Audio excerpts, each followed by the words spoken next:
रामकृष्ण हरी. आज खूप दिवसानंतर आपण हा व्हिडिओ बनवत आहोत. भगवंत प्राप्ती करण्यासाठी खऱ्या अर्थानं काय आवश्यकता आहे याच्यावरती आजचा आपला हा व्हिडिओ असेल. भगवंत प्राप्ती करण्यासाठी प्रथम आपल्याला प्रपंचामधील लक्ष थोडंसं कमी करावं लागेल. भगवंताचं नामस्मरण हे मनापासून घ्यावं लागेल. त्याच वेळेस भगवंताची प्राप्ती आपल्याला 100% होईल. आपण प्रपंचामध्ये एवढं गुंतलेलो आहोत की भगवंताला पूर्णपणे विसरून गेलेलो आहोत.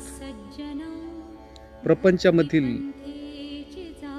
ज्या लागणारे साधनं आहेत ती मिळवण्यासाठी आपण एवढं व्यतीत झालेलो आहोत की अहोरात्र त्या मिळवण्यासाठी आपण धडपड करत असतो. आणि खऱ्या अर्थाने ते मिळाल्यानंतरही आपल्याला खरं सुख मिळतं का हे प्रत्येकाला माहिती आहे की ती वस्तू मिळाल्यानंतर तेवढ्यापुरतं तात्पुरतं आपल्याला ते भास होतो, आनंद होतो आणि तदनंतर दुसरी वस्तू मिळवण्याच्या मोहापायी आपण पुन्हा आपल्या प्रपंचामध्ये खऱ्या अर्थानं सामावून जातो आणि भगवंताला खऱ्या अर्थानं कुठंतरी विसरतोय याची जाणीव प्रत्येकाने ठेवली पाहिजे. भगवंताला जर आपल्याला प्राप्त करून घ्यायचं असेल तर फक्त भगवंताचं नामस्मरणच पुरेसं आहे. दिवसामधून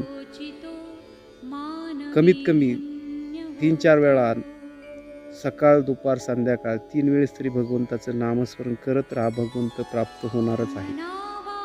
हे वारंवार सांगण्याचं कारण एवढंच की जर आपण आपलं खऱ्या अर्थानं आनंद जर प्राप्त करून घ्यायचा असेल तर फक्त भगवंताजवळच आपल्याला मिळू शकतो. जसं दिवा जळण्यासाठी तेल आवश्यक असतं त्याप्रमाणे आपल्याला भगवंत प्राप्तीसाठी भगवंताचं नामस्मरण हे खरोखरच तितकंच महत्त्वाचं आहे. भगवंत नामस्मरण करत असताना खऱ्या अर्थानं मनापासून ती करत राहा. तदनंतर प्रपंच थोडासा दूर ठेवा आणि भगवंताच्या नामामध्ये तल्लीन व्हा. एक दिवस त्यामध्येच तुम्ही खऱ्या अर्थानं सुख प्राप्त करून घ्याल.